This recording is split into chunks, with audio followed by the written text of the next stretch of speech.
નમસ્કાર. ડેડિયાપાડાના નેત્રંગ ખાતે માનનીય અરવિંદ કેજરીવાલ સાહેબ અને ભગવત માનની 7 તારીખે સભા છે અને એ સંદર્ભે સુરેન્દ્રનગર જિલ્લાના ધાંગધ્રાના આપણા આમ આદમી પાર્ટીના જૂના કાર્યકર અને સક્રિય કાર્યકર અત્યારે શહેર પ્રમુખ ધાંગધ્રા શહેર પ્રમુખ ગુલઝારભાઈ ડેડિયાપાડામાં જ રહે છે અને આવતીકાલે 7 તારીખે જે કાર્યક્રમ છે એ સંદર્ભે અહીંયા કોઈને રહેવાની પણ તકલીફ હોય, કંઈ મુશ્કેલી હોય તો એ સંદર્ભે ગુલઝારભાઈ આપણી સાથે વાત કરશે. નમસ્કાર ગુલઝારભાઈ. હા, નમસ્કાર.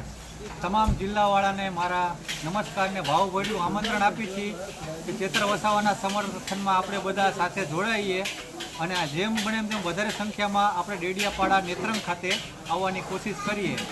તો હું એમ કહેવા માગું છું કે કોઈ પણ મૂંઝાતા નહીં. અહીંયા હું રહેવાની અને જમવાની વ્યવસ્થા કરી આપીશ. મારાથી જેટલું બનશે એટલી હું સેવા કરીશ. આપણા મિત્રોની, આપણા જિલ્લાના તમામ મિત્રો માટે હું સુવિધા કરી આપીશ. એટલે તમે અહીંયા રહેવા માટે કે જમવાની ચિંતા ના કરતા, હું મારી બનતી કોશિશે તમને સુવિધા કરી આપીશ. જય હિન્દ. આભાર.